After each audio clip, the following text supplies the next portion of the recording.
bid. Okay, let's start with Washington, please. I don't care about the MSNBC event, okay? I don't care about them. Let's just stay very focused on impeachment.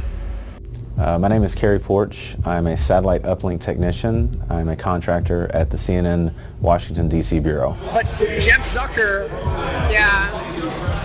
basically president of CNN, has a personal vendetta against Trump. It's not going to be positive for Trump. He hates him. He's going to be negative. I decided to wear a hidden camera. Media created this monster. Did you know he created this monster? And I'm reading him full play every single day. Media created the Trump monster. I decided to secretly record the 9 a.m. rundown call meetings, and it's basically run by Jeff Zucker, the president of CNN. We're moving towards impeachment. I mean, don't, we shouldn't pretend, this is going one way, and so all these moves are moves towards impeachment. When I came to work at CNN, I mean, it was my dream job, and that dream actually just turned into a nightmare. So I just want to say on Lindsey Graham front, I know that there's a lot of people at CNN that are friendly with Lindsey Graham. Time to knock that off, and it's time to call him out. And I think what's going on in America now is really fundamentally the result of years of fake news, conspiracy nonsense from Fox News. He was calling Fox News fake news and a propaganda machine, and with what I saw, I'm like, that's pretty much what CNN was. Like, it's just pumping out propaganda. The fake conspiracy nonsense that Fox has spread for years is now deeply embedded in American society, and frankly, that is destructive to America, and I do not think we should be scared to say so. I just want them to own where they're at. Like, hey, if we lean left, cool, let's just say we lean left. If we lean right, let it be known. But again, it just dovetails back into that thing. I just want people to have the information to make up their own minds. He's known Trump for a long time. Like, they worked together back during The Apprentice. And hates his guts. Impeachment is the story. I know we're going to feel a tendency to think we're doing too much, but it's the story. They sold themselves to the devil. It's sad. Let's start the anti-Trump crusade. Man, what was it like the morning after this past election? But that day, just at 6 a.m. in the morning when I came in, the mood was just so sourpuss the whole day. It was a dreary day. I bet at Fox it was euphoria. CNN likes to call itself the most trusted name in news, but that's not the story we heard from a CNN insider who blew the whistle, recorded everything, and came to Project Veritas earlier this year. Would it be fair to say that you being here today it's not politically motivated? That's correct. It's not politics that motivates me. It's basically me wanting the news to be what they used to be, news, and not a infotainment or a game show or chasing the ratings like CNN purports it to be facts first, and that's clearly not the case. Kerry Porch has worked for CNN for 2 years. He says when he started he had high hopes for the job, but he quickly became disillusioned as he was exposed to rampant anti-Trump bias at the network. I noticed after, again, this is fairly rapidly after I started, within the first 3 to 6 months, that there was a strong groupthink that permeated through the halls, and that everyone was on board the, I hate Trump train, or I want to, basically go after anyone, on the center or on the right politically. Porch secretly recorded several of CNN's 9 a.m. morning editorial calls where CNN's president Jeff Zucker leads the anti-Trump charge. We're moving towards impeachment. I mean, don't, we shouldn't pretend, this is going one way, and so all these moves are moves towards impeachment. So don't lose sight of what the big story is. They're done every day, Monday through Friday, and it's basically run by Jeff Zucker, the president of CNN from the New York Bureau, and he would basically, he runs it with an iron fist, and it's actually respectable. It's like listening to him run his business. It's kind of fascinating.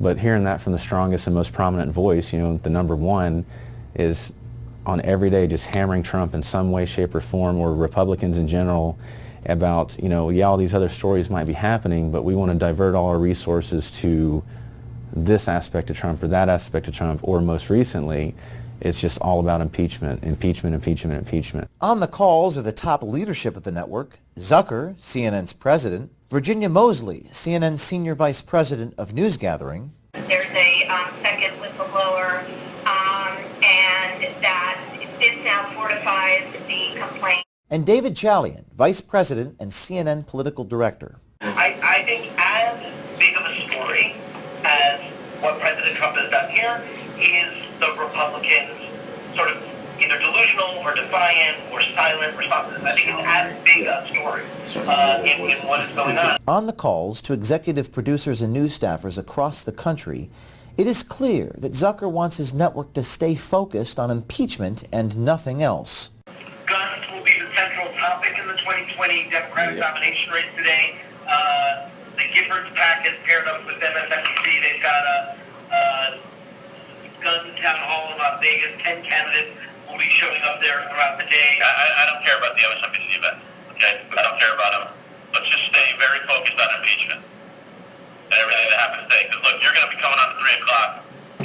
Trump is at 2. All the president's men are part of the cover-up. The impeachment stuff, there's new developments every day, more shoes drop, and it's like, there's just nothing we can do. If Zucker wants impeachment every single day to be the top story. That's what he wants. Yeah, he wants impeachment. So Above all else, above all else. You know, I totally understand that most, if not all, the people I work with will never want to speak to me again, or possibly have, you know, negative motivations after the fact. Like, I get that, I get where they're coming from. But I always respect the people that I worked with. They were amazing at their job, and many of them felt the same way. They just felt trapped that they couldn't say it. Nick Neville is a media coordinator in CNN's Washington bureau. He says not everyone at the network agrees with Zucker's anti-Trump agenda. Yeah, because what's difficult is, like, you have some conflicting things at play here. Like, there's a lot of people who are out here trying to, like, just do what they think is, like, the best of journalistic integrity. And then you get on the 9 a.m. call, and big boss Jeff Zucker tells you what to do. And it's like, you have to, like, to a certain extent, you have to follow his verdict. Yeah, you got to go with the downhill, so you got to go with the boss there. Yeah. And he's not he's big. He's like had an ongoing feud with Trump. It's no surprise. Yeah. He's had an ongoing feud with Trump since The Apprentice. In 2004, Jeff Zucker was one of the executive producers at NBC Entertainment that greenlighted and produced The Apprentice, a show that turned Donald Trump from real estate tycoon to a mega star. Many say the show's and Trump's success helped Zucker rise to the top at NBC. And then, according to Neville and others, Zucker, as the president of CNN, helped Trump become the mega candidate. He's known Trump for a long time. Like, they worked together back during The Apprentice. And hates his guts. I hate how everything is like all Trump all the time now. Everyone at the network complains about it. They hate covering Trump every day. Just surprised CNN hasn't been able to take down Trump yet. Yeah. How are we gonna do it? I was like, I mean, I feel like they're trying, but yeah. I mean, what could they do more? I mean, other than what they've been doing. Yeah. But to a certain extent, CNN created Trump's celebrity. Like, created this whole, like, not his celebrity, but created his candidacy, made him legitimate because they felt like they needed to show everything that he did from the beginning. So, like, Jeff Zucker can't really complain. Like, he kind of put this in action. And why would they do that, though, truly? I don't get it. Ratings. And that's sometimes what I struggle with. Like, a lot of the decisions, I guess all media companies make, but it's like, you know, they're out to make a profit. So when people criticize, you know, the media, to a certain extent, some of the criticism is accurate because it can't totally be like completely for the objectives that you're seeking. Like, you know, I totally want to do just like the truth, like the dogged reporting. But then you have higher up executives like Zucker and other people who who are saying, well, we got to make profits, so you end up with things like, I don't know if you heard this, but this week they had like a f***ing game show to like decide what dates there was going to be this debate. So it's like they pulled names out of a hat. It's like we're watching the Game Show Network. So it turns into like certain things that you do are trying to just attract viewers, and it becomes kind of a comedy show. So it's like, you know, you have people who are genuinely have all the right motives, but then you also have people who are like, well, we got to make money and we got to attract viewers. So if we just talk about Trump all day, people will watch. Yeah. I think we're just trying every single way to show that we're on the light side. Yeah, because we want to be. We're the light side. Light and dark side. We're against the dark side. I think whatever tools are at our disposal, I think that's what CNN is doing. Yeah. It's media created this monster. Yeah, back in 2015, right? We're eating him every single day. Between you and I, he created this monster, and I'm eating him full plate every single day. Yeah. Media created the Trump monster. He knew how to play it. He knew how to play it. He's a sneaky business person. Not good, not savvy, just sneaky bullying. Mike Brevna, a CNN floor manager, worked the overnight shift of the 2016 election at the D.C. Bureau. Man, what was it like the morning after this past election here in the Bureau?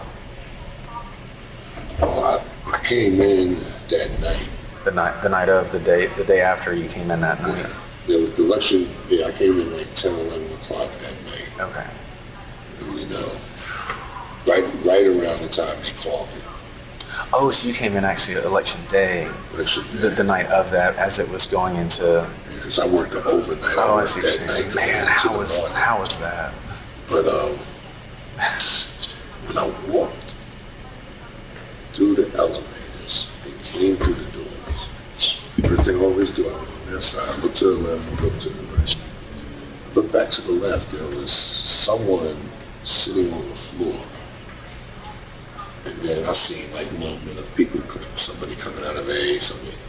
And as I started walking towards this person, as I got closer, I could hear her sobbing. And I never really wanted to look at who it was. And to this day, I don't even really know who it was. Because they were there like this, and they were sobbing. And so then I went into Acadron. It was like I was at a funeral.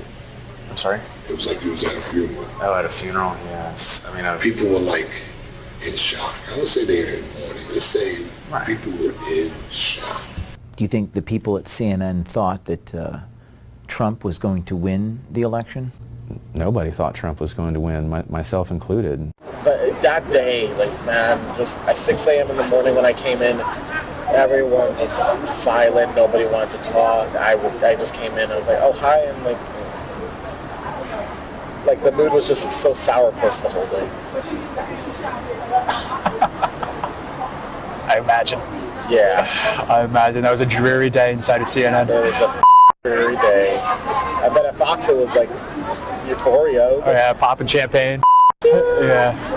The racism, we're coming back. Yeah. Assuming at that point too, it was like, all right, well, let's put our heads together and see how to fix this somehow, or let's start the anti-Trump crusade. Yeah, let's start the anti-Trump crusade. This is why Kerry Porch became a Project Veritas insider. He saw CNN's anti-Trump crusade was about more than ratings. It was about taking sides. I think what's going on in America now is really fundamentally the result of years of fake news, conspiracy, nonsense from Fox News that has taken root in this country, and I'm dead serious about this. The fake conspiracy nonsense that Fox has spread for years is now deeply embedded in American society and at the highest levels of the Republican elected officials, as we've seen with Ron Johnson, and frankly, that is destructive to America, and I do not think we should be scared to say so. Zucker sounds more like an angry tyrant than a network news president. So I must say, I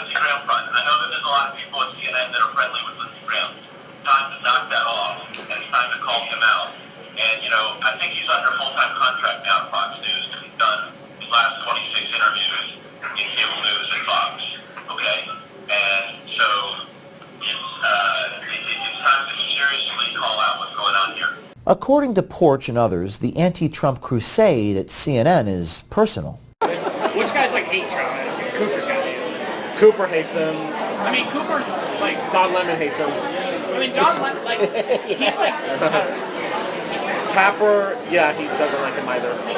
Well, Dick Tapper. Cuomo doesn't like him. Hannity is like extremely conservative. He lets you know.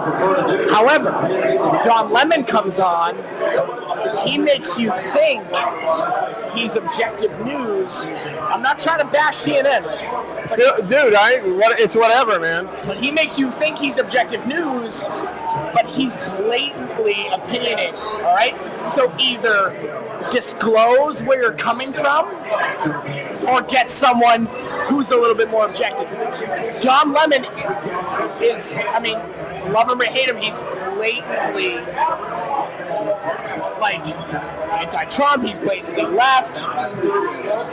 So maybe Don Lemon could disclose that, but CNN makes it appear as though we have 24 hours of unbiased news. That's not true. Christian Sierra explained how CNN implements their political bias. It's like the ones who stick strictly to news, and I can understand if you're tough, like maybe you're a little tough on the Democrats, it's okay, fine, whatever. Like MSNBC is tougher on Republicans, and we're tough on Republicans too. More so than the Democrats. Our Democrat interviews are like softballs compared to Republicans. But I can understand. You guys do a lot of Republican interviews, actually, though. We do, right? So which is good. We do, but if you notice, like every time we ask questions to Republicans, like it's always a little tougher than when we do to the Democrats. Well, why not just quit? Why take the risk of exposing the largest, arguably one of the most influential news outlets? It's in airports, and especially with this news, I know that this is something that you've struggled with. You're about to have a family, and why not just quit? Why do this? I mean, it's a fair question. I mean, and as we said earlier, I was about to quit, and I wrestled with the decision long and hard. I mean, you and I spoke for weeks before we kind of decided to do this, and it still scares me. Again, you said it in the question. I mean, this is exposing, most likely the biggest media conglomerate in the world. I lose sleep over it. But I decided to wear the camera because I didn't see any other option, because I noticed that I was in a very unique position in space and time to just do something to protect the Republic, to basically put everything in the sunshine that I could, let the cards fall where they may, and hopefully, again, just dovetail into letting us at least have one more fair and free election. A recent Gallup poll said only about 14% of the American people have a great deal of confidence in the U.S. media. As our insider exposed, that lack of confidence, at least in CNN, is justified. I just hope that others in similar positions will take the mantle as we all have. I mean, the Facebook insider inspired me. My goal with this, aside from getting CNN to return to what its old greatness, is to inspire literally the dozens of people I've had this same conversation with, not only at CNN, but at different outlets. People are always asking me, what can I do? It's probably the most frequent question that I get asked. It's maybe one of the most important questions. Well, there's a new answer to that question. You can be an insider. You can wear a camera. You can blow the whistle, like Kerry Borch did. He's one of the bravest people I've ever met. You can do that too, but you have to reach out to us at veritastips@protonmail.com. Be brave. This is James O'Keefe with Project Veritas.